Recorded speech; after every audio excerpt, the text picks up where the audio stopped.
సబాష్, బాగా నటించావు, గొప్ప నటివి. ఆ విషయం అందరికీ తెలుసు అత్తయ్య గారు, మీరే కాస్త ఆలస్యంగా తెలుసుకున్నారు. పిచ్చి తల్లి, నేను నీకంటే గొప్ప నటిని.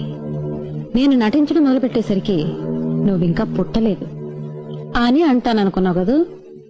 అనను. ఎందుకంటే ఆ మాత్రం తెలుసుకునే తెలివితేటలు నీకున్నాయని నాకు తెలుసు. కోడలు తెలివితేటలు మెచ్చుకునే అత్తగారు దొరకడం ఎంత అదృష్టం అని నేను మురిసిపోతున్నాను.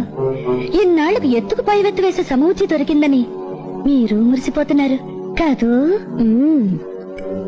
ఎత్తెంతో తెలుసుకోకుండా ఎగిరెగిరి పడితే మూతిపళ్ళు రాలిపోతాయి అని నేను చెప్పనమ్మా. రాలిపోయిన పళ్ళు కట్టించుకున్న అనుభవజ్ఞులు ఎదురుగా కనిపిస్తుంటే నాకు ఆ మాత్రం తెలీదా?